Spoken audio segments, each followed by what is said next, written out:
সম্মানিত হাজিরিন, আজ যত দিন যাচ্ছে মানুষ মা বাবার অবাধ্য বেশি হচ্ছে, ঠিক না? মা বাবাকে যতটুকু ভালোবাসার কথা, মা বাবাকে যতটুকু মহব্বত করার কথা, মা বাবার হক যতটুকু আদায় করার কথা, সন্তানরা আজ করে না। এটা এই হক আদায় না করার কারণ আছে না নাই? অবশ্যই আছে, আমরা সেটাও জানার চেষ্টা করব। সম্মানিত হাজিরিন, কুরআনুল কারীমে অসংখ্য জায়গার মধ্যে আল্লাহ তাআলা মা বাবার হক সম্পর্কে ওয়াজ করেছেন। সূরা বনী ইসরাঈলের এখান থেকে আমি দুটি আয়াতে কারিমা তেলাওয়াত করেছি, যেখানে আল্লাহ রাব্বুল আলামিন মা বাবার সাথে কেমন আচরণ করতে হবে, কেমন দয়া করতে হবে, তাদের সাথে কি ব্যবহার করতে হবে, কোন ভাষায় কথা বলতে হবে, আল্লাহ নিজে ওয়াজ করে আমরা শুনাইছেন। সুবহানাল্লাহ বলেন। আপনি মা বাবার সাথে কেমন ভাবে কথা বলবেন সেই কথার কথা আল্লাহ কোরআনে বলছেন। আপনার নেতার সাথে, আপনার এলাকার মাতব্বরের সাথে কোন ভাষায় কথা বলবেন এটা আল্লাহ বলে দেন নাই, কিন্তু মা বাবার সাথে কোন ভাষায় কথা বলতে হবে আল্লাহ বলে দিয়েছেন। কারণ পৃথিবীতে মা বাবার চাইতে দামি সম্মানী আর কেউ নাই। আল্লাহ এবং আল্লাহর হাবিবের পরে মা বাবার আনুগত্যের কথা আল্লাহ নিজে কোরআনে বলছেন। সুবহানাল্লাহ। আল্লাহ রাব্বুল আলামিন কুরআনুল কারীমের মধ্যে জানিয়েছেন, ওয়াকাদা রাব্বুকা আল্লা তা'বুদু ইল্লা ইয়্যাহু ওয়া বিল ওয়ালিদাইনি ইহসানা। আল্লাহ তাআলা আদেশ করলেন, নির্দেশ জারি করলেন, আল্লাহ ছাড়া কারো ইবাদত করো না। আমরা ইবাদত করি কার? একটু জবান খুলে বলেন না, কার করি? ইবাদত হবে আল্লাহর। আল্লাহ রাব্বুল আলামিন বলেছেন, আল্লাহ আদেশ জারি করলেন, নির্দেশ দিলেন, তোমরা আল্লাহ ছাড়া কারো ইবাদত করো না, তবে তোমরা তোমাদের মা বাবার প্রতি দয়া করো, ইহসান করো, মায়া করো, মহব্বত করো, ভালোবাসো। আল্লাহর আদেশের পরে মা বাবার কথা এখানে বলছেন, মা বাবার গুরুত্ব বোঝানোর জন্য। মা বাবার প্রতি দয়া করো, মা বাবার প্রতি ইহসান করো, তাদেরকে ভালোবাসো, মহব্বত করো।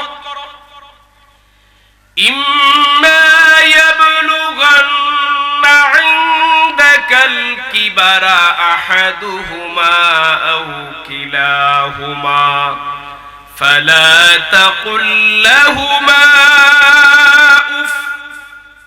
ইম্মা ইয়াবলুগান্না ইনদাকাল কিবারা আহাদুহুমা আও কিলাহুমা, তোমরা যদি তোমাদের জীবদ্দশায় তোমার মা বাবার দুইজন থেকে একজনকে পাও অথবা দুইজনকে পাও, আহাদুহুমা একজনরে পাও, আও কিলাহুমা অথবা দুইজনরে জীবিত পাও, বৃদ্ধ অবস্থায়, দুর্বল অবস্থায়, বৃদ্ধ অবস্থায় যদি তুমি তোমার মা বাবার দুইজন থেকে একজনকে জীবিত পাও অথবা দুইজনই তুমি জীবিত পাও, তাহলে আল্লাহ তাআলা আদেশ করতেছেন, ফালা তাকুল লাহুমা উফ, তুমি তোমার মা বাবারে উফ বলিও না। কি উফ? আমরা যখন আঘাত পাই, কষ্ট পাই, কি বলি? আপনারা আমার কথা বুঝেননি, একটু আপনারা সারা দিয়েন, আমি বুঝবো যে আপনারা ওয়াজ বুঝতেছে নাকি। আমরা রাস্তায় যখন হুচুটকে পড়ে যাই বা কোনো জায়গায় আঘাত পাই, তখন কি বলি? উফ। এটা কোরআনের ভাষা, যদি আমরা বাংলাতে ব্যবহার করি, এটা কিন্তু কোরআনের ভাষা। উফ, আল্লাহ নিজে বলছেন, তোমরা তোমার মা বাবাকে উফ বলিও না। এই উফ বলার ব্যাখ্যা কি? উলামায়ে কেরাম এটার ব্যাখ্যা করেছেন, তুমি তোমার মা বাবার এমন কোনো দুঃখ দিও না, তুমি তোমার মা বাবার এমন কোনো কষ্ট দিও না, তুমি তোমার মা বাবার এমন কোনো দুঃখ কষ্ট দিও না, এমন কোনো দুর্ব্যবহার করিও না যে ব্যবহার করার পরে তোমার মা বাবা কষ্ট পেয়ে উফ শব্দ উচ্চারণ করে। আজকে শুধু উফ নয়, আজকে অনেক কুলাঙ্গার সন্তান আছে যে তার মা বাবারে গালি দেয়, মারে, আছে না নাই? আল্লাহ তাআলা বলছেন উফ বলিও না। উলামায়ে কেরাম একটা ব্যাখ্যা করেছেন, ওরে সন্তানেরা, তুমি তোমার মা বাবার প্রতি নিজেও বিরক্ত হয়ে উফ উচ্চারণ করিও না। একটা হলো তুমি এমন কষ্ট দিও না যে কষ্ট পাওয়ার পরে তারা উফ বলবে, আরেকটা হলো তুমিও তোমার মা বাবার প্রতি বিরক্ত হয়ে উফ বলিও না। বুড়া বেটার বুড়া বেটির জ্বালা আর পারছি না উফ, এরকম আসেনি? বাস্তবতা আছে। আপনারা চোখের সামনে অনেক এরকম ঘটনার সাক্ষী আপনারাই আছেন। সম্মানিত হাজিরিন, ছোটবেলা সন্তান একটি জিনিস যদি বাবারে বারবার জিগায় এটা কি, বাবা বলে আম, কিছুক্ষণ পরে আবার জিগায় আব্বু এটা কি, বলে আম, আবার বাচ্চা মানুষ ভুলে যায়, আবার জিগায় আব্বা এটা কি, কয় আম, আবার জিগায় এটা কি, বাবা রাগ না করে মুস্কি হাসি দিয়ে বলে বাবা আগে নু বললাম না, তোমার স্মরণ নাই, রাগ করে না কিন্তু একটা মুস্কি হাসি দিয়ে বলে আগে যে বলছি তোমার স্মরণ নাই, তো সেও আসে না, স্মরণ নাই, তো আবার বলে আম, বিরক্ত হয় না। কিন্তু মানুষ যখন বুড়া হয়ে যায়, দুর্বল হয়ে যায়, আল্লাহ তাআলা কোরআনে কিবার বলছেন, মানে দুর্বল অবস্থায় যদি পাও, কারণ সবল অবস্থায় তারা চলতে পারে, তুমি দুর্ব্যবহার করবে কি, তখন তো বাবা শক্তিশালী, কিন্তু আল্লাহ বলছেন যখন দুর্বল অবস্থায় পাবে, এরা অসহায়, এরা চলতে পারে না, হাঁটতে পারে না, খাইতে পারে না, এমন সময় যদি পাও তারা উফ বলিও না। সবল অবস্থায় তো বা মা বাবারা যদি নাও করে, বাবা একসময় কাজ করে খাইতে পারবে, কিন্তু আল্লাহ বলছেন দুর্বল অবস্থায় পাইলে। সম্মানিত হাজিরিন, সন্তান যদি বাবা বয়স্ক হয়ে গেলে, মানুষ যখন বয়স যত বাড়ে মানুষের মেধা কমতে থাকে, স্মরণ শক্তি কমে যায়, মানুষ ভুলে যায়। জিজ্ঞাসা করে সন্তান তুমি কি বাজারে গিয়েছিলে, বলে হ্যাঁ, কিছুক্ষণ পরে বাবা বলে গেছে, আবার জিজ্ঞাসা করে তুমি বাজারে গেছো, কইছিনু গেছি, কয়বার জিগাও, রাগ করে ছেলে, ঠিক আছে নি, বলেন ঠিক আছে নি, বাস্তবতা মিলে আছে নি, আগেও কইছি বাজারে গেছি, আবার জিগাও, বাবা তো ভুলে গেছে। এক ঘন্টা পরে আবার ভুলে গেছে, কয় বেটা বাজারে গেছলি নি, কয় রে বুড়া বেটার যন্ত্রণায় হারছি না, কয় বেটা তো কয়বার উত্তর দিছি, বেটা খানে দি যাই না, এরকম করে কিনা, বাস্তবতা সহ্য হয় না। অথচ উনি বয়স হওয়ার কারণে, মানুষ বয়স বাড়ার সাথে সাথে মানুষ যত দুর্বল হবে তার মেধা কমবে, স্মরণ শক্তি কমবে।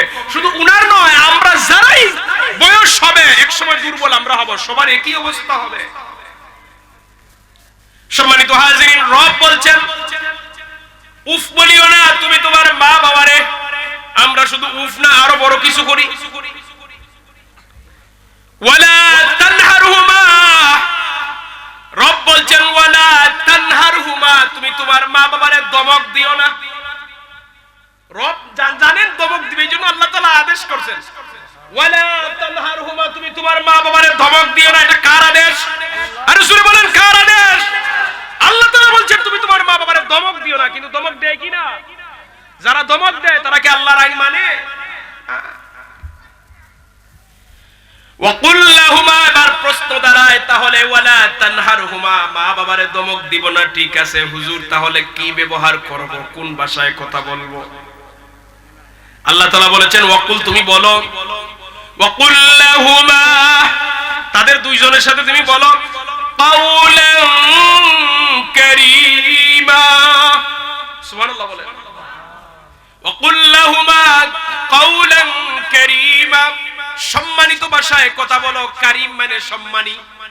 সম্মানী ভাষা কাকে বলে? যে ভাষায় দুনিয়াতে আমরা যেভাবে কথাবার্তা বলি সবচেয়ে দামি ভাষায়, নরম ভাষায়, আদবের সহিত কথাবার্তা বলার নাম কারীমা। এমন ভাষা যে কোনো মানুষ শুনলে পরে তার ভালো লাগে, মজা লাগে। আমরা নেতার সামনে গেলে বড় সাবধানে কথা বলি, কেন? যদি বেয়াদবি হয় নেতা রাগ করে, ঠিক আছে কিনা?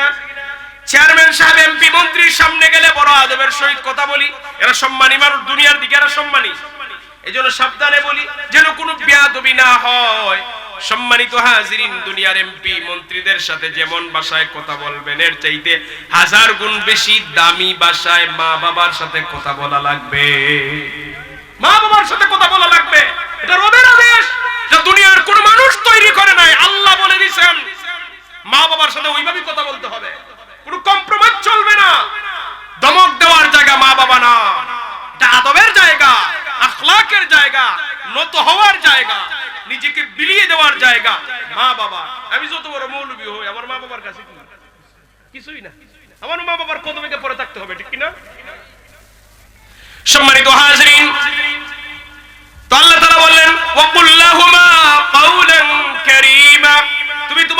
বাবার সাথে কারীম ভাষায় কথা বলো, সম্মানী ভাষায় কথা বলো। তারপরে আল্লাহ তাআলা বলেন ওয়াখফিদ লাহুমা জানাহাল যুল্লি মিনার রাহমাহ। আল্লাহ তাআলা বলেন তোমার দয়া, তোমার ভালোবাসা, তোমার উপার্জন তোমার মা বাবার কদমে ঢেলে দাও, তোমার মা বাবার জন্য দিয়ে দাও। মা বাবারে দিতে অত হিসাব করতে হয় না, মা বাবার বেলায় অত হিসাব নিকাশ চলে না। আপনি দেখেন মহব্বত করে মা বাবারে দিয়ে। মা বাবা এমন নয় যে আপনি যা দিবেন আর তারা নিয়ে খাইবে আর লুকিয়ে রাখবে, এমন নয়। আপনি বাজার থেকে ব্যাগটা নিয়ে যান, বিদেশ থেকে একটা সন্তান যখন আসে মা বাবার জন্য আনলে পরে মা বাবা একথা বলে, বাবা কেন তুই অযথা আমাদের জন্য টাকা পয়সা খরচ করলি, ঠিক আছে নি? কিন্তু অন্যান্যরা অপেক্ষায় থাকে কার জন্য সে কি আনছে, ব্যাগ খোলার সময় দাঁড়িয়ে তাকে আমার জন্য আনছে কিনা। কিন্তু একমাত্র মা বাবার জন্য আনলে বলে কেন রে বাবা তুই টাকাটা নষ্ট করলে, যদি তোর কাছে থাকতো তাহলে তোর পরবর্তীতে কাজে আসতো। সম্মানিত হাজিরিন, দুনিয়ার অন্য মানুষে অল্প জিনিস দিয়ে খুশি করতে পারবেন না যেই জিনিস দিয়ে মা বাবারে খুশি করতে পারবেন। এরপর আল্লাহ তাআলা বলেন ওয়াকুর রাব্বিরহামহুমা কামা রাব্বায়ানি সগীরা। এই দোয়া পারিনি আমরা সবাই? আল্লাহ তাআলা শিখিয়ে দিয়েছেন, এই বান্দা, এই গোলাম, বল তোর মা বাবার জন্য আল্লাহ আদেশ করেছেন ওয়াকুর রাব্বিরহামহুমা, তুই বল হে আমার রব তুমি আমার মা বাবার প্রতি দয়া করো যেইভাবে শৈশবে তারা আমার প্রতি দয়া করেছেন। শৈশবের কথা একটু চিন্তা করে দেখেন, এখন তো ভুলে গেছি, বড় হয়ে গেছি। মা বাবার কোলে পেশাব করছি কিনা আমরা? আপনারা মনে রাগ করতেছেন আমার কথা? মা বাবার কোলে আমরা সবাই পেশাব করছি কিনা? মা বাবার কোলে আমরা পেশাব করেছি, মা বাবার কোলে আমরা পায়খানা করেছি, মা বাবারে কত কষ্ট দিয়েছি। মা বাবার কোলে পেশাব করার পরও আপনার মা, আমার মা আপনারে ঠান্ডা জায়গায় ফেলে রাখে নাই, টান মেনে বুকের মধ্যে দিছে। যারা এখানে বাবা হইছেন তারা বুঝেন, আমার মা বোন যারা শুনতেছেন তারা বুঝেন, যারা মা হয়েছে একটা সন্তানকে জন্ম দেওয়া কত কষ্ট। একজন মা ছাড়া আর একজন মায়ের দুঃখ বুঝবে না। একজন বাবা, মানুষ বাবা না হওয়া পর্যন্ত আর একজন বাবার দরদ বুঝবে না। বাবা কি জিনিস? একটা যুবকরে যদি সারা জীবন ওয়াজ করে বুঝানে বাবা নাম এটা, বাবার নাম হিটা, সংজ্ঞা দিয়ে বুঝানি হয়, এ বুঝবে না। কিন্তু যেদিন বাচ্চার বাবা হইব অটোমেটিক বুঝে ফেলবে, ঠিক না? বাচ্চার জন্য কত দরদ, কত ভালোবাসা থাকে, কত মহব্বত থাকে। আমি আমার এখনো মনে পড়ে যে ছোটবেলা আব্বা দেখতাম অনেক সময় প্লেট থেকে গোস্তের টুকরা আমার প্লেটে দিতেন। আমার মনে মনে আইতো যে এই গোস্তের প্রতি কি আব্বার কি লোভ লাগে না, আমারে যে উনি দিয়ে দেয়। এখন আমার যখন ছেলে হইছে, এখন থেকে আমার ছেলে খাইলে আমার খুব ভালো লাগে। তো আমি এখন বুঝতেছি আমার ছেলে খাইলে যদি আমার ভালো লাগে, ঠিক তেমনি ভাবে আমি খাইলে তো আমার বাপের ভালো লাগে, ঠিক কিনা বলেন? এটার নাম বাবা। এখানে বহু বাবা আছে ঈদের সময় পুরাতন জামা পরে সন্তানকে নতুন জামা দেয়, ঠিক না? বহু বাবা আছে। এখন হয়তো আধুনিক যুগ পায়, একটু উন্নতি হয়েছে, মানুষের সবাই কম বেশি করে। আজ থেকে 20 বছর আগে হিসাব করে দেখেন না কত মা বাবা কত স্যাক্রিফাইস করছে।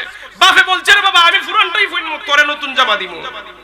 বহু বাবা আছে এখানে, এটার নাম বাবা। সম্মানিত হাজিরিন, আল্লাহ তাআলা আমাদেরকে শিখিয়ে দিলেন গোলাম বান্দা বল রাব্বিরহামহুমা কামা রাব্বায়ানি সগীরা। হে আমার রব তুমি আমার মা বাবার প্রতি ওইভাবে দয়া করো যেভাবে শৈশবে তারা আমার প্রতি দয়া করেছেন। শৈশবে আপনি আমি দুনিয়াতে আসার পরে কোনো ভাষা নাই, একটা ভাষায় কথা বলতাম, সেটা হলো কান্না। ক্ষুধা লাগছে বলতে পারি না মারে, চিৎকার দিয়েছি, মা দৌড়ে এসে কোলে নিছে। মা বুঝতে পারে এখন তার খাবারের প্রয়োজন, আমার ভাষা নাই, বলতে পারি না। এইভাবে আমাদের দুনিয়াতে আসার পরে বসার ক্ষমতা ছিল না, দুর্বল ছিলাম, হাড্ডি দুর্বল। মা বাবা কুলে কাকে করে বড় করছে, আস্তে আস্তে শক্ত হয়েছি, বসার তৌফিক আল্লাহ দিয়েছেন, আমরা বসছি। আরো কিছুদিন পরে হাঁটা শিখছি, তখন হাঁটছি। কিন্তু এই হাঁটার পিছনে, বসার পিছনে একমাত্র অবদান মা বাবা, ঠিক কিনা বলেন? দুরূদ শরীফ পড়ি, আল্লাহুম্মা সাল্লি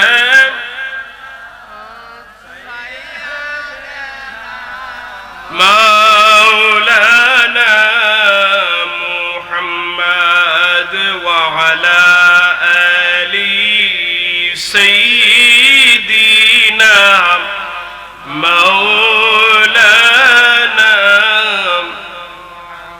জবান খুলে পড়ি আল্লাহুম্মা সাল্লি আলা সাইয়্যিদিনা মাওলানা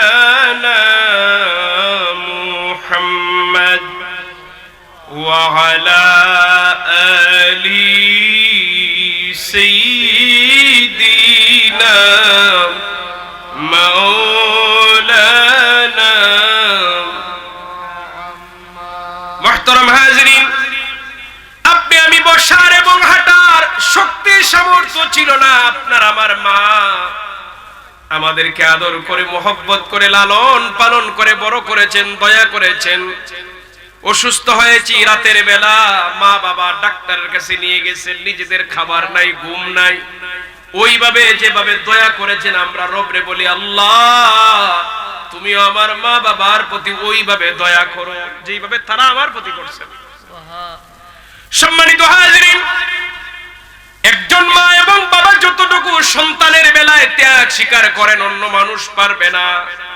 দুনিয়ার মহব্বতের মানুষের অভাব হয় না, কিন্তু মা বাবার মতো হৃদয় দিয়ে ভালোবাসতে সবাই পারে না।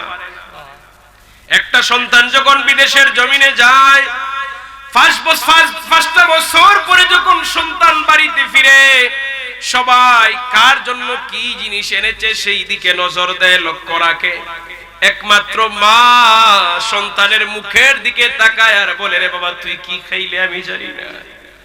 5 বছর পরে সবাই সন্তানের রুচির কথা ভুলে গেছে, কিন্তু মা ভুলে নাই। সন্তান যেই খাবারটা পছন্দ করতো ওই খাবারটা রেডি করে, ঠিক কিনা বলে? মা রেডি করে দেয় যে বাবা 5টা বছর আমার থেকে দূরে ছিলে, তোরে খাওয়াইতে পারি না, এখন আসছো তো অনেকদিন পরে, নে তোর পছন্দের জিনিসটা আমি রেডি করে দিলাম। এটার নাম মা।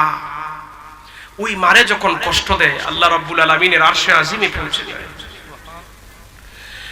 মা বাবার দোয়া যেমন নেক দোয়া যেমন কবুল হয়, বুদ্ধও কবুল হয়। মা বাবা যদি কোনো সন্তানের জন্য নেক দোয়া করে এটা আল্লাহ কবুল করেন, আবার বুদ্ধ করলেও এটা আল্লাহ কবুল করেন। মা বাবার নেক দোয়া কবুল অনেক দৃষ্টান্ত আছে। ইমাম বুখারী রাহমাতুল্লাহি আলাইহি কুরআনুল কারীমের পরে হাদিস শরীফের যে হাদিস খানা প্রদান বুখারী শরীফ। বুখারী শরীফ, ইমাম বুখারী উনি যখন জন্ম গ্রহণ করেছিলেন, উনার মা বাবার বড় ইচ্ছা ছিল সন্তানকে আলেম বানাইবেন, সন্তানকে দ্বীনের খাদিম বানাইবেন, ইসলামের খেদমত করবে, সেবা করবে। ইমাম বুখারী রাহিমাহুল্লাহ উনি জন্ম থেকে অন্ধ ছিলেন, মা বুঝতে পারেন নাই। প্রথমে চোখ ছিল কিন্তু আলো নাই। অনেক বাচ্চারা আছে না, চোখ আছে কিন্তু দেখে না, আর অনেক অন্ধ ডাইরেক্টলি, এটা মানে দরজাটাই বন্ধ, এটা তো সবাই বুঝে। কিন্তু অনেকের চোখ আছে কিন্তু আলো নাই, দেখতে পারে না। ইমাম বুখারী রাহমাতুল্লাহি আলাইহি জন্মগ্রহণ করার পরে মা উপলব্ধি করলেন উনার সন্তান তো দেখে না।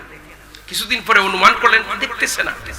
উনি ভাবলেন আমি আমার সন্তানকে আল্লাহর রাস্তায় দিব, আমি আমার সন্তানকে দ্বীনের খেদমতের জন্য দিব।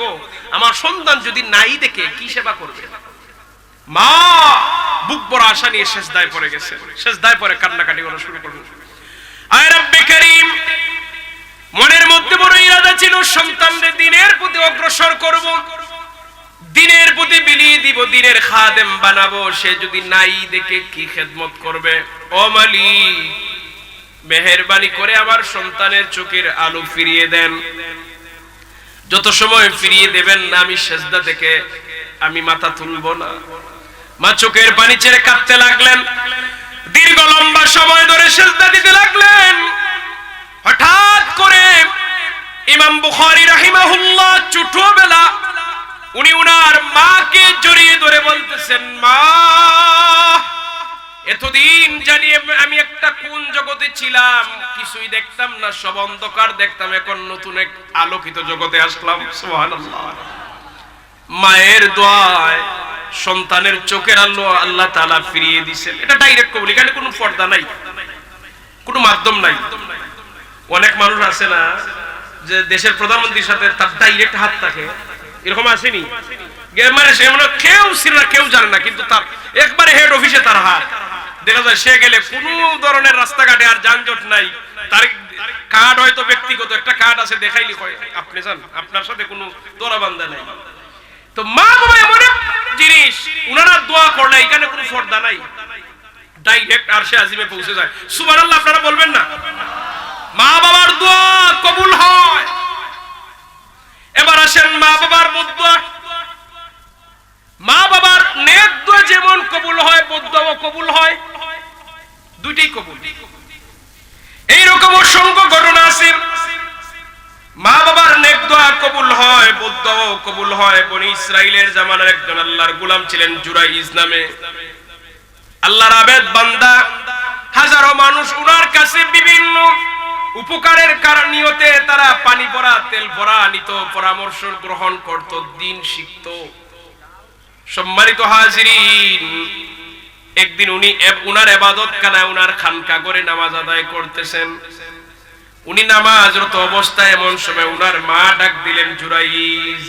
মা এসে ডাক দিছেন, অনেকদিন পরে মা ডাক দিছেন, জুরাইজ। উনি চিন্তা করলেন, আমি এখন তো নামাজ পড়তেছি, রবের গোলামি, রবের সাথে কথা বলতেছি, আমি নামাজ শেষ না করলে তো মার জবাব দিতে পারি না। চিন্তা করলেন নামাজ ভেঙ্গে জবাব দিব নাকি নামাজ শেষ করে জবাব দিব। অবশেষে সিদ্ধান্ত নিলেন যে না, নামাজই থাকি, নামাজ শেষ করে দেখব। এইদিকে মা জুরাইজকে ডাক দিয়ে উনি চলে গেছেন, সন্তান জবাব দেয় নাই। সম্মানিত হাজিরিন, মায়ের মনের মধ্যে ব্যথা লাগলো, আমি তার মা, সে আমার সন্তান, তারে ডাক দিছি, সে তো জবাব দেওয়ার কথা। মা ভাবছেন হয়তো সন্তান ইচ্ছাকৃতভাবে জবাব দেয় না। এইদিকে সন্তান মূলত নামাজে থাকার কারণে জবাব দিতে পারেন নাই। মা চলে গেছেন, মনের মধ্যে দুঃখ এনে ফেলেছেন, ব্যথা পেয়েছেন, কষ্ট পেয়ে বদদোয়া দিয়ে দিছেন।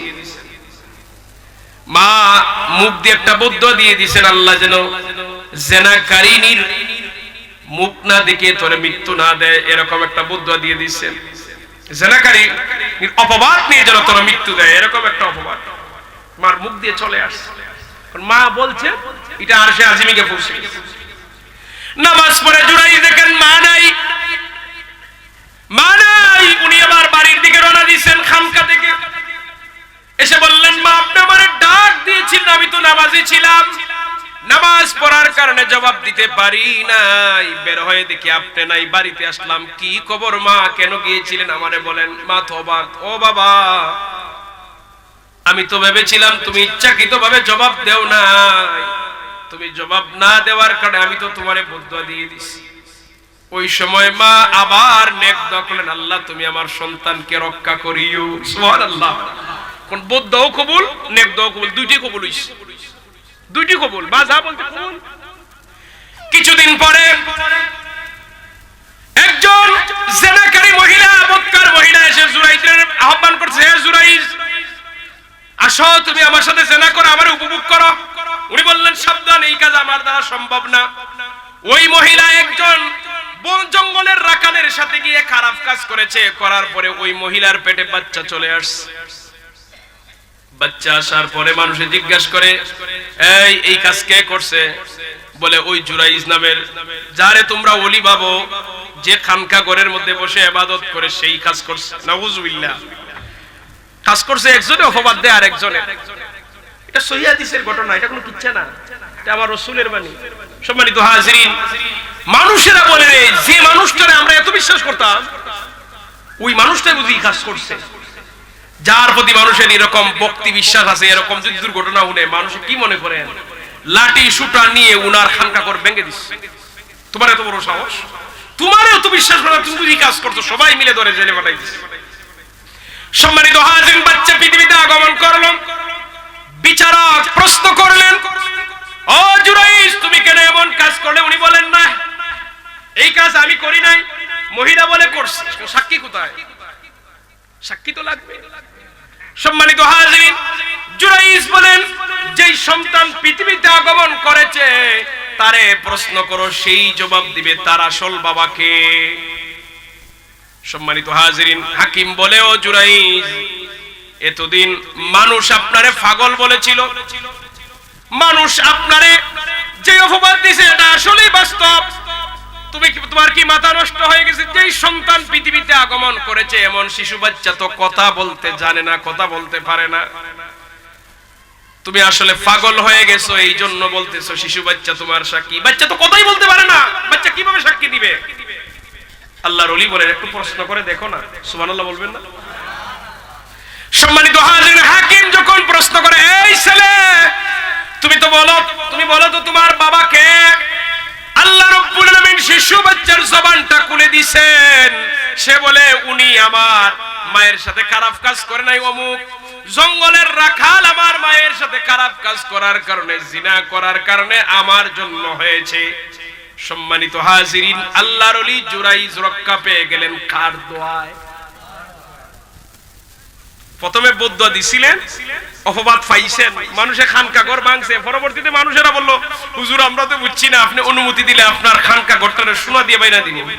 উনি বলে আমার আর লাগবে না। এই জন্য কোন জিনিস শুনলেই লাভ দিয়ে ওঠা সঠিক নয়, আগে তদন্ত করতে হবে ঘটনা সত্য না মিথ্যা, ঠিক না? আগে জানতে হবে। বহু ঘটনা দেখা যায় ঘটছে 10 বছর পরে দেখা যায় সত্যটা বাড়িয়ে গেছে, ঠিক আছে নি? এই জন্য কোন একজনের ব্যাপারে শুনলেই বিশ্বাস করবেন না, আগে ভালো করে যাচাই বাছাই করবেন এটা সত্য না মিথ্যা। সম্মানিত হাজিরিন, তো মার নেবদোয়া কবুল হয়, বদদোয়া কবুল হয় কিনা? কথা বলেন না আপনারা?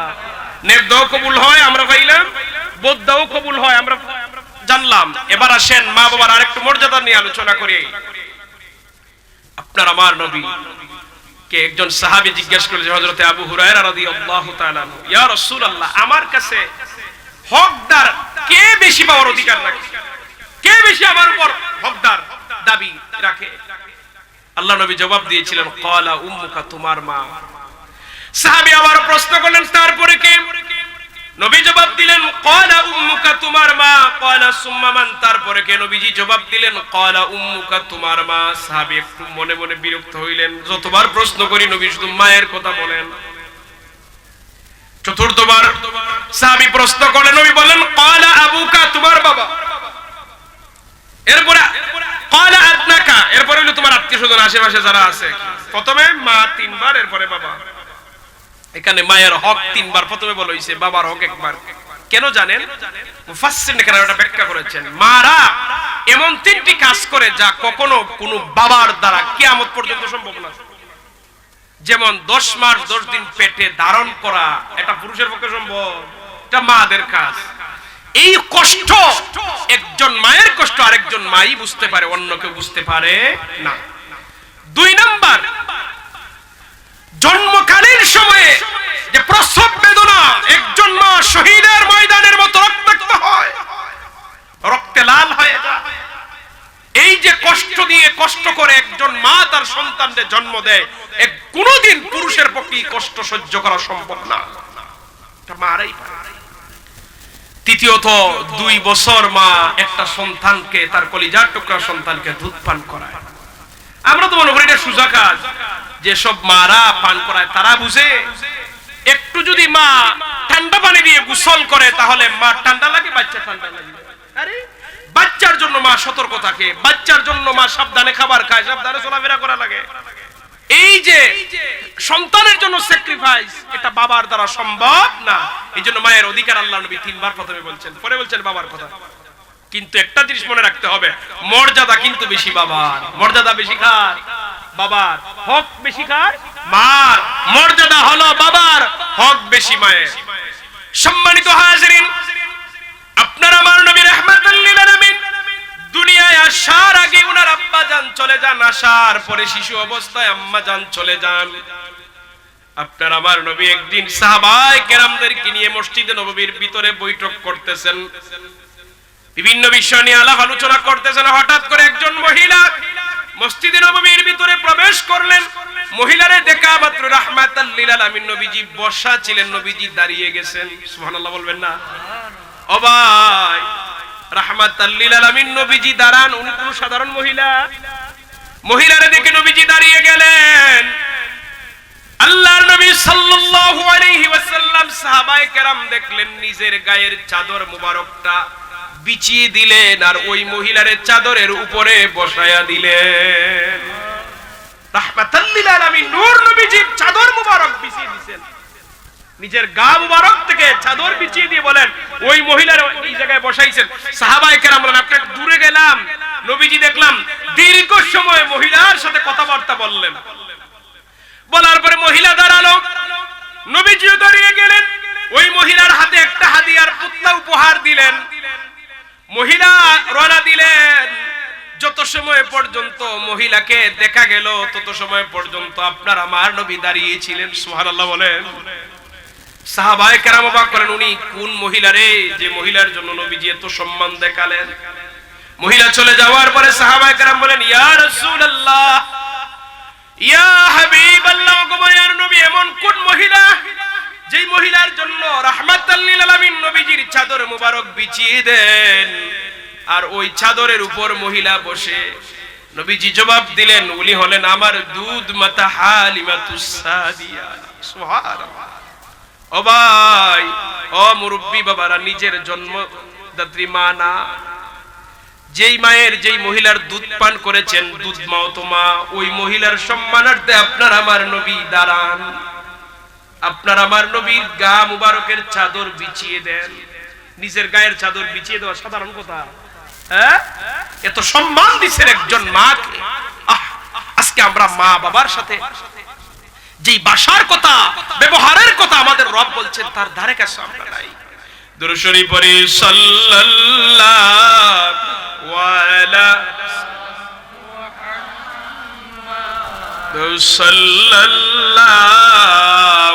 আলাইহি সাল্লাল্লাহু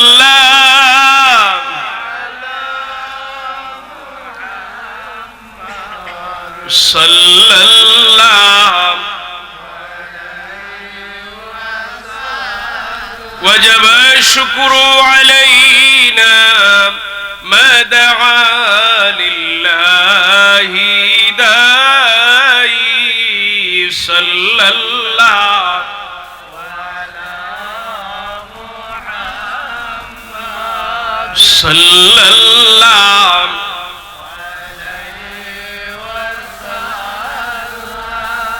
صلى الله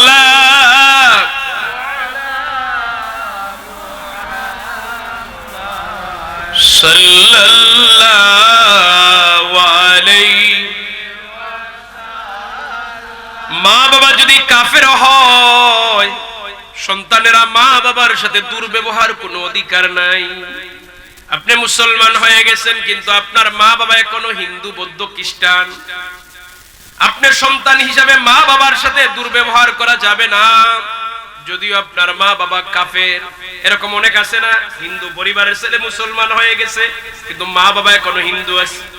সে কাফের হতে পারে, কিন্তু সন্তান দুর্ব্যবহার করার কোনো অধিকার নাই। মা বাবার আল্লাহ তাআলা এত অধিকার দিবেন। আল্লাহর নবীর একজন সাহাবী হযরতে সাদ ইবনে আবি ওয়াক্কাস রাদিয়াল্লাহু তাআলা, উনি মারে বড় ভালোবাসতেন, মায়ের প্রতি বড় দুর্বল ছিলেন।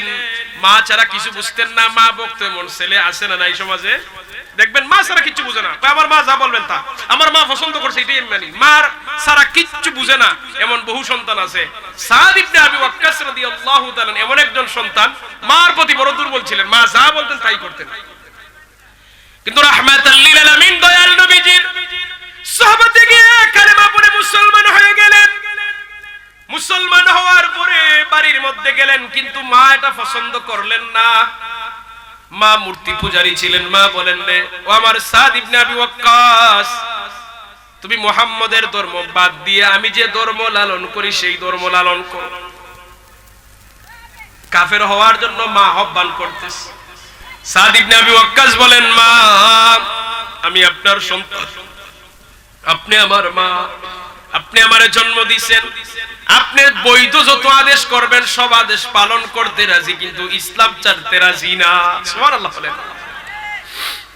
সম্মানিত হাজিরিন, এখান পর্যন্ত শেষ হলে ভালো ছিল, কিন্তু সাদ ইবনে আবি ওয়াক্কাসের মা বড় এবার বিপরীত মুখে সিদ্ধান্ত নিলেন। বললেন, বাবা তুমি যদি আমার কথা না মানো, মুহাম্মদের ধর্ম যদি না ছাড়ো, তাহলে আমি খাবার দাবার বন্ধ করে দিব। সাদ ইবনে আবি ওয়াক্কাসের মা জানেন মায়ের প্রতি সন্তান দুর্বল, মায়ের ইচ্ছা হলো যেইভাবে হোক আমি আমার সন্তানকে কাফের বানাবো। সাদ ইবনে আবি ওয়াক্কাস বিনয়ের সাথে বললেন, মা মেহেরবানি করে আপনি এমন সিদ্ধান্ত নেবেন না, বৈধ যত আদেশ করবেন পালন করব, কিন্তু ইসলাম ছাড়তে পারবো না। সাদ ইবনে আবি ওয়াক্কাসের মা খাবার দাবার ছেড়ে দিলেন। একাধারে একদিন, 2 দিন, 3 দিন পর্যন্ত সমস্ত খাবার থেকে বিরত। মার ধারণা, আমার এই অবস্থা দেখে সন্তান হয়তো মেনে নিতে পারে। একাধারে একটা মানুষ যদি 3 দিন যাবত খাবার না খায়, দুর্বল হওয়াটা স্বাভাবিক, ঠিক না? এটা আমরা কিছু বুঝি না। রমজান মাস আসলে পরে জি বুঝিনি আমরা। আসরের পরে যত মারামারি হয় বাজারে, দেখবেন কেন সারাদিন ওই যে না খাওয়ার কারণে শরীরের খাবার দাবার শেষ, তো মানুষ অল্পতে রেগে যায়। মানুষের ক্ষুধা লাগলে পরে অল্পতের আগে, এটা স্বাভাবিক বিষয়। এটা আমরা মানবিক দুর্বলতা সবার। দেখবেন আসরের পরে পেঁয়াজ দিয়ে মারামারি, আলুর দাম নিয়ে মারামারি, বাজারের ফুকমাতে লাগছে মারামারি, বাঙ্গাইতে গেছেন পশ্চিমে মাইর আরেকটা লাগছে। কারণ আসরের পরে পেট থেকে খালি অল্পতে আমরা রাগ করি, তাও বেশি না, 12 থেকে 14 ঘন্টা। আর সাদ ইবনে আবি ওয়াক্কাস রাদিয়াল্লাহু তাআলা আনহুর আম্মা জান একাধারে 3 দিন যাবত খাবার বাদ দিয়ে দিয়েছেন, মোটামুটি মারা যাওয়ার উপক্রম। সাদ ইবনে আবি ওয়াক্কাস বলেন, মা মেহেরবানি করে খাবার গ্রহণ করুন, এইভাবে যদি খাবার না খেয়ে থাকেন একদিন আপনি মারা যাবেন। সাদ ইবনে আবি ওয়াক্কাস রাদিয়াল্লাহু তাআলা আনহুর মা দেখলেন সন্তান কিছুটা দুর্বল হয়েছে। উনি মনে মনে ভাবলেন, আরো যদি 1-2টা দিন কষ্ট করি হয়তো সন্তান আমার কথা মেনে নিবে। ওই সময় সাদ ইবনে আবি ওয়াক্কাসের মা বলেন, ওরে সন্তান, না না, যত সময় পর্যন্ত ইসলাম ধর্ম ছাড়বে না আমিও খাবার গ্রহণ করব না। নাউজুবিল্লাহ বলেন। সাদ ইবনে আবি ওয়াক্কাসের মা কথা বলার পরে নবীজির সাহাবী বলেন, ও মা, এটাই কি আপনার চূড়ান্ত সিদ্ধান্ত? বলে, হ্যাঁ, এটাই আমার চূড়ান্ত সিদ্ধান্ত। এবার সাদ ইবনে আবি ওয়াক্কাস রাদিয়াল্লাহু তাআলা ঈমান বেড়ে গেছে। সুবহানাল্লাহ। ঈমানের মধ্যে একটা জোশ আসছে, মানুষের জোশ হয় না? উনার ঈমানের মধ্যে জোশ আসছে। বললেন, মা, এটাই যদি আপনার চূড়ান্ত সিদ্ধান্ত হয়ে থাকে তাহলে আপনার সন্তানের চূড়ান্ত সিদ্ধান্ত শুনে নেন। এইভাবে একবার কেন, আপনি যদি 100 বারও না কে মারা যান, মারা যাবেন, কিন্তু আমি আপনার সন্তান কোনোদিন ঈমান ছাড়ব না। সাদ ইবনে আবি ওয়াক্কাস রাদিয়াল্লাহু তাআলা আনহুর মা দেখলেন সন্তানকে আর ইসলাম থেকে সরানো যাবে, উনি বাধ্য হইছে খাবার খাইছে, বাধ্য হয়ে খাবার খাইছে। এরপরও দেখেন ইসলাম থেকে সরানোর জন্য মা চেষ্টা করেছেন, কিন্তু সাদ ইবনে আবি ওয়াক্কাস রাদিয়াল্লাহু তাআলা আনহু একটা বারও মায়ের সাথে দুর্ব্যবহার করেন না। মূল বিষয় যেটা বুঝাইতে চাইলাম, মা কাফের বানাইবার চেষ্টা করছে ছেলেরে, কিন্তু ছেলে দুর্ব্যবহার করেন না। এটা ইসলাম। মা বাবার সাথে ভালো ব্যবহার করতে হবে।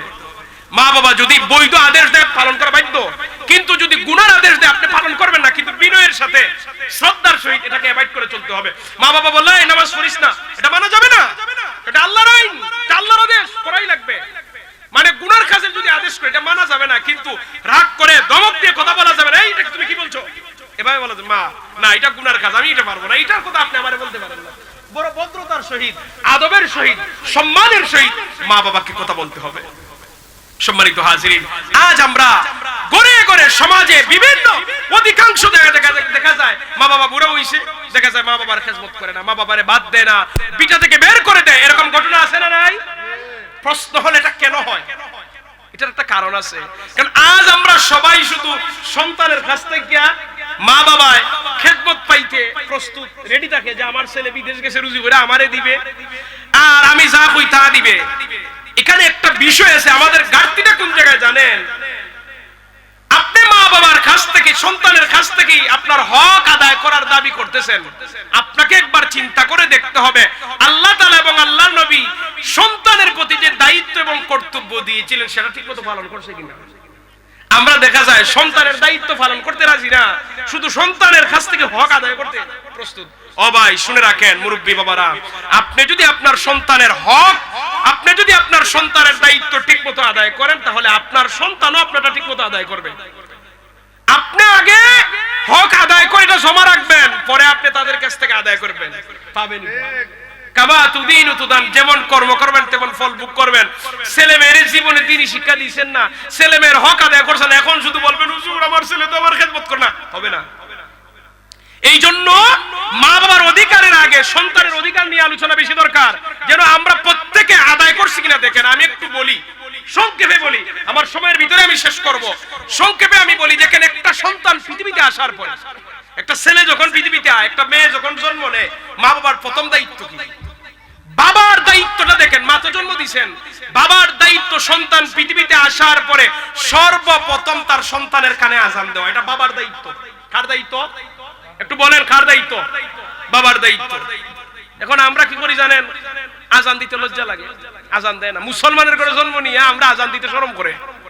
শয়তান ওইসব জায়গায় শরম ঢুকাইছে, যেই সব জায়গায় আমরা দায়িত্ব, কর্তব্য এবং সওয়াব, ওইসব জায়গায় শরম ঢুকাই দিস। এটা বাবার দায়িত্ব।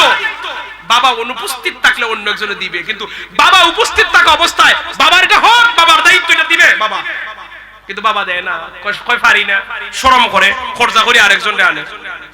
এখন তো হসপিটালে বাচ্চা আজানই দেয় না, হসপিটাল পরিবেশ নাই, বুঝা যায় মাইকো আজান দিত। এটা নিয়ে বলে তার বাচ্চারে কুলে নিয়ে তার ডান কানে আজান দিবে, বাম কানে কামত দিবে। মেয়ের বেলায় শুধু আজান দিলেই চলবে, আস্তে দিবে, বেশি জোরে দিলে তো বাচ্চার পর্দা ফাটবে। এটা আস্তে আস্তে দেওয়ার কথা, এটা কুলে নিয়ে রুমের মাঝে দিবে, আর কেউ শুনবে না। এটা বাবার দায়িত্ব। এরপরও যদি বাবা না পারে, তার চাচা আছে, আপনজন, অন্য একজনের দেওয়াইবে। আজানটা দায়িত্ব করে দেওয়ানো লাগবে। দ্বিতীয় নম্বর, সপ্তম দিনের দিন আকিকা করবে। সম্মানিত হাজিরিন, আকিকা করার নিয়ম হলো, ছেলে হলে 2টি, মেয়ে হলে 1টি। ছাগল দিয়ে করুক আর কাশি দিয়ে করুক। সম্মানিত হাজিরিন, আজকের সমাজের মানুষেরা আকিকা করে না, কিন্তু বড় করে এমন বড় অনুষ্ঠান করে, আকিকার চাইতে বেশি খরচ করে, কিন্তু আকিকা আদায় হয় না। মনে হয় 100 কেজি মুরগ আনছে, মুরগ এনে বড় করে অনুষ্ঠান করছে, আকিকা আদায় হইছে না? আকিকা আদায় হইছে না, অথচ খরচ করছে আকিকার চাইতে বেশি। আকিকার চাইতে বেশি খরচ করছে, আকিকা আদায় হইছে না। সন্তানের হক, সন্তানের যে দায়িত্ব, এটা মা বাবা আদায় করছে না। এরপরে এখন তো আকিকার নামে দোকানদারি চলে। দোকানদারি বুঝুননি? হে মানুষের দাওয়াত দিছে, আকিকার গোশত খাওয়াইতো, হে টেবিল একটা হাতে বলিছে যে খাইয়া যাইবা, খাইয়া 500 আর 1000 করে দিয়া যাইবা আমারে। তাহলে আকিকা হইলো কেমনে? আমারে বুঝান চাই। আপনি আমারে দাওয়াত দিছেন আপনার বাড়িতে খাওয়ার লাগি, আপনার বাড়িতে আমার দাওয়াত দিছেন খাইবার লাগে, আবার টেবিল লইয়া বইছেন, খাতা কলম লইয়া যে খাইয়া যাইবা আর 500 আর 1000 করে দিয়া যাইবা। ঠিক আছে, দাওয়াত হইলো কেমনে? হ্যাঁ, মানুষ এগুলা বুঝে না, এটা ফ্যাশন বানাই দিয়েছে। ফ্যাশনের কারণে তার যে মূল মাকসাদ নষ্ট হয়ে যাচ্ছে। আকিকা আপনি মানুষের দাওয়াত দিবেন খাওয়ানোর জন্য, মানুষে খাওয়াইবেন, আবার টাকা লইবেন কেন? হুজুর আমি তো কইছি না, কিন্তু এমন সিস্টেমে বইছেন, এটা তো লজ্জা দিতে বাধ্য। ঠিক না? কথা বলেন না কেন আপনারা? সম্মানিত হাজিরিন, আকিকা আদায় করবেন। যদি গরিব হন, দুর্বল হন, না পারলে অসুবিধা নাই, কিন্তু দেখা যায় অন্যদিকে বেশি খরচ করেন, আকিকা আদায় হয় না। আকিকা আদায় করবেন। আপনি যদি আয়োজন করতে না পারেন, গোশতটা বন্টন করে দিয়ে দিবেন, অসুবিধা কি? 2টা খাসি, 2টা ছাগলের দাম ওই কত, আর আপনি গোশত আপনার আত্মীয়স্বজন যারা দিতে পারেন দিবেন, খাইবেন, শেষ। সম্মানিত হাজিরিন, সপ্তম দিনের দিন আকিকা করা, মাথা মুন্ডিয়ে মাথার মধ্যে যতগুলি চুল থাকবে, চুল সম পরিমাণ রূপা সৎকা করা। রূপা বেশি না, 400-500 টাকা হইব রূপা, এর বেশি হয় না। রূপার দাম তো সস্তা, চুল সম পরিমাণ। এটা যদি করেন, এটা এই বাচ্চার জন্য অনেক ফায়দা হবে, অনেক বিপদ আপদ থেকে বাচ্চা বাঁচবে। এরপরে সুন্দর নাম, নাম রাখতে গিয়ে আপনি যদি না পারেন, একজন আলেমের কাছে যাবেন যে হুজুর আমার একটা অর্থবহ নাম রেখে দেন। আপনি আল্লাহর নাম রাখতে পারেন, আব্দুল শব্দ ব্যবহার করে। আল্লাহর নাম আছে না, জব্বার আছে, আজিজ আছে, গফুর আছে, আপনি আগে আব্দুল শব্দ ব্যবহার করবেন। আব্দুর রহমান, আব্দুর রহিম, আব্দুল গফুর, আব্দুল শব্দ ব্যবহার করে আল্লাহর নাম রাখতে পারবেন, কোনো অসুবিধা নাই। দ্বিতীয়ত, যত নবী রাসূলদের নাম আছে, নবী রাসূলদের নাম রাখতে পারবেন, কোনো অসুবিধা নাই। আপনি অসংখ্য লক্ষ লক্ষ সাহাবায়ে কেরামদের নাম আছে, এইখান থেকে নাম পছন্দ করেন, কোনো অসুবিধা নাই। এরপরে আপনার এই নামগুলোর মধ্যে পছন্দ হয় না, আপনি অর্থবহ সুন্দর একটা নাম আপনি একজন আলেমের মাধ্যমে রেখে ফেলেন, কোনো অসুবিধা নেই। কিন্তু এমন নাম রাখে দেখা যায় এই নাম হিন্দু রাখছে, মুসলমানও রাখে, আসেনি? এমন নাম রাখছে, এটা হিন্দুও রাখছে, মুসলমানও রাখছে। আচ্ছা, আব্দুর রহমান কোন হিন্দু রাখছে? বলেন, রাখছে? আবু বকর, উমর, উসমান, আলী, জুবায়ের, তালহা, এরকম নাম কোন হিন্দু আছে? এগুলো মুসলমানের নাম।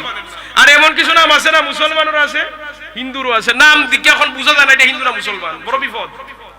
হ্যাঁ, আমি আর বললাম না, কারণ এরকম অনেক নাম থাকতে পারে, কষ্ট পেয়ে যাবেন আপনারা, এই জন্য বললাম না এরকম নাম রাখবেন না। এখন এই যে নাম রাখার ক্ষেত্রে মা বাবার দায়িত্ব। মা বাবা যদি সুন্দর নাম না রাখে, তাহলে মা বাবা দায়ী, মা বাবা দায়ী।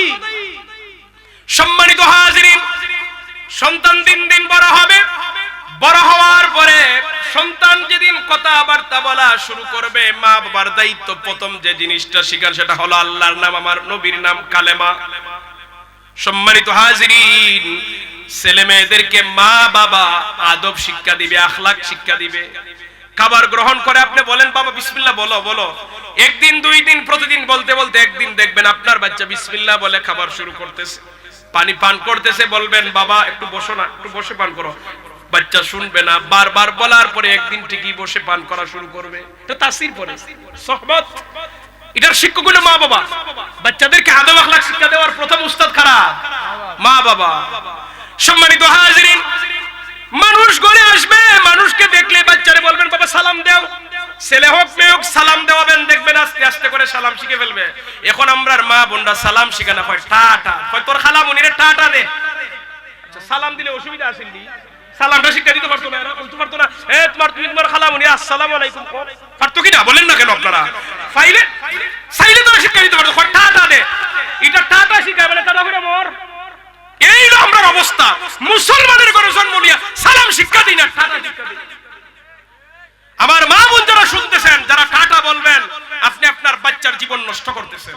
কেউ টাটা বললে বাধা দিবেন না, টাটা শিখায় না, বলো আসসালামু আলাইকুম, শান্তির বাণী শিখান। এটা মা বাবার দায়িত্ব। সম্মানিত হাজিরিন, ভালো জিনিস শিক্ষা দেওয়া, সুন্দর কথা বলা, বাচ্চা উপযুক্ত হবে। প্রথমে মা বাবার দায়িত্ব হলো বাচ্চারে কোরআন শিক্ষা দেওয়া। নিজে যদি পারে আলহামদুলিল্লাহ, না পারলে মক্তবে দেওয়া, মসজিদে দেওয়া, একজন হুজুর রেখে পড়ানো, কোরআন শিক্ষা দেওয়া, এটা মা বাবার দায়িত্ব। সন্তানের প্রতি করাই লাগবে। মা বাবা যদি সন্তানকে কোরআন শিক্ষা না দেয়, হাসরের মাঠে মা বাবা আসামি। আপনি আমরা যাই সাহাবাজি করি না কেন, কোনো লাভ নাই ভাই।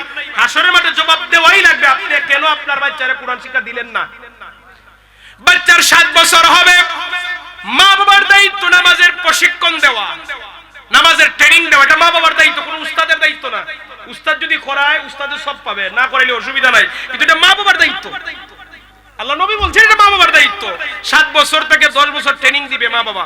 এখন আপনি দেখেন, আপনি এইখানে যারা আমরা বাবা আছেন, যারা আমরা বাবা হইছি, নিজে নিজে আজকে হিসাব করে দেখেন যে আপনি 7 বছরের থেকে 10 বছর আপনি আপনার সন্তানের নামাজের ট্রেনিং দিবেন কিনা। দিয়া থাকলে আপনি কামিয়াব আলহামদুলিল্লাহ, না দিয়ে থাকলে আপনি কেন দিবেন না, এটার জন্য বিচার, আল্লাহর দরবারে বিচার দেওয়ার জন্য প্রস্তুত রেডি থাকেন। আপনি দেওয়াই লাগবে আপনাকে জবাব, রক্ষা নাই। দুনিয়াতে সাহাবাজি করে বহুত কিছু করা যায়, কিন্তু পরকালে কোনো সাহাবাজি চলবে? কোনো সাহাবাজি চলবে না। সম্মানিত হাজিরিন, 7 বছরের সময় ট্রেনিং দেওয়া, এরপরে দ্বীনি শিক্ষা দেওয়া, কোরআন শিক্ষা দেওয়া, আদব আখলাক শিক্ষা দেওয়া।